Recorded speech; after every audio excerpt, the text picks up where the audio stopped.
कल्पना कीजिए कि आप एक अनंतहीन समुद्र के किनारे खड़े हैं, जहां लहरें आती हैं और विलीन हो जाती हैं, लेकिन समुद्र वही रहता है।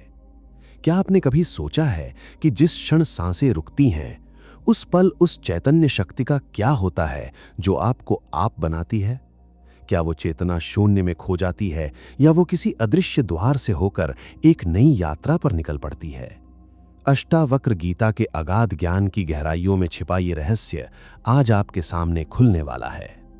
एक समय की बात है, आर्यावर्त के घने वनों के बीच, जहां ऋषियों के मंत्रोच्चार से वायु भी पवित्र हो जाती थी, एक युवा जिज्ञासु जिसका नाम निर्वाण था, सत्य की खोज में भटक रहा था। उसके मन में एक ही प्रश्न अग्नि की ज्वाला की तरह धधक रहा था। यदि आत्मा अविनाशी है, तो वो एक मृत देह को छोड़कर दूसरी अनजानी देह में प्रवेश क्यों करती है? वो क्यों बार बार जन्म और मृत्यु के इस चक्रव्यूह में फंसती है? निर्वाण की खोज उसे एक ऐसी गुफा तक ले गई जहां एक तेजस्वी सन्यासी ध्यान मग्न थे। उनकी मुखाकृति पर वही शांति थी जो प्रलय के बाद के सन्नाटे में होती है। जैसे ही निर्वाण ने उनके समीप जाकर प्रणाम किया, सन्यासी ने अपनी आंखें खोलीं।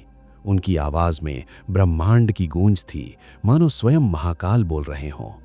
उन्होंने कहा, हे बालक, तू उस वस्त्र के फटने पर विलाप क्यों करता है जिसका समय पूरा हो चुका है?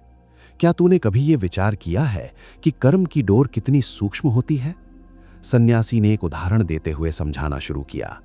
कल्पना करो कि एक यात्री लंबी यात्रा पर निकला है। उसे एक पड़ाव से दूसरे पड़ाव तक जाने के लिए एक रथ की आवश्यकता होती है। जब वो रथ पुराना हो जाता है, उसके पहिए ढीले पड़ जाते हैं और वो आगे बढ़ने के योग्य नहीं रहता, तो क्या वो चतुर यात्री उस पुराने रथ को ढोता रहेगा? नहीं, वो उस पुराने रथ का त्याग कर एक नया, सक्षम रथ चुनता है ताकि वो अपने गंतव्य की यात्रा जारी रख सके। ये शरीर वही रथ है और आत्मा वो यात्री। उपनिषदों का उद्घोष है कि वासांसि जीर्णानि यथा विहाय। जिस प्रकार मनुष्य पुराने वस्त्र त्याग कर नए वस्त्र धारण करता है, ठीक उसी प्रकार ये देहधारी आत्मा पुराने शरीरों को त्याग कर नए शरीरों को प्राप्त करती है। लेकिन प्रश्न ये है कि ये चुनाव कैसे होता है? यहाँ धर्म और कर्म का विज्ञान कार्य करता है।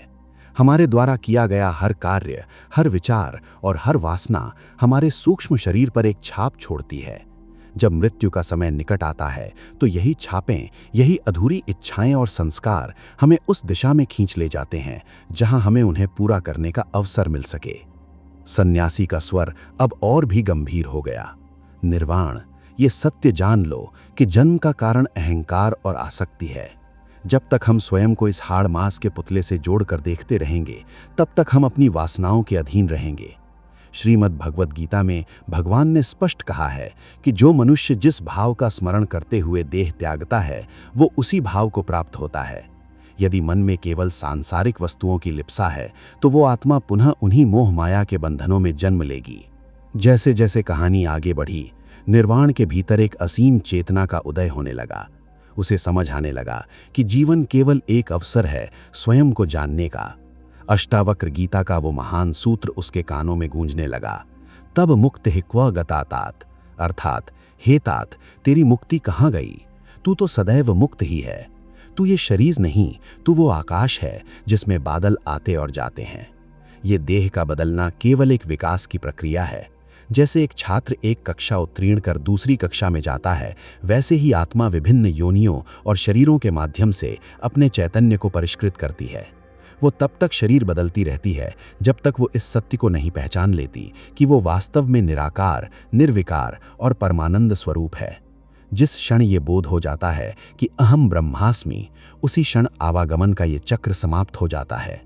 सत्य ये है कि आत्मा शरीर नहीं बदलती, बल्कि ये माया का भ्रम है जो उसे बार बार आवरण ओढ़ने पर विवश करता है।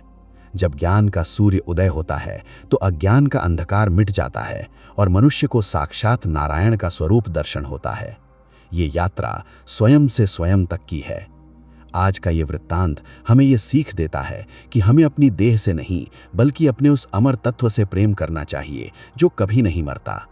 अपने कर्मों को सात्विक बनाएं और अपनी दृष्टि को अंतर्मुखी करें, ताकि हम इस जन्म मृत्यु के चक्र से ऊपर उठकर उस परम शांति को प्राप्त कर सकें जहां केवल शाश्वत आनंद है। यदि आपको ये आध्यात्मिक यात्रा और आत्मज्ञान की ये कहानी प्रेरणादायक लगी हो तो इस वीडियो को लाइक अवश्य करें। इसे अपने प्रियजनों और मित्रों के साथ साझा करें ताकि वो भी जीवन के इस गूढ़ रहस्य को समझ सकें। हमारे चैनल को सब्सक्राइब करना न भूलें ताकि आप निरंतर ऐसी ही दिव्य और सत्य आधारित कथाओं से जुड़े रहें। आपका एक साझा किसी के जीवन की दिशा बदल सकता है। धन्यवाद।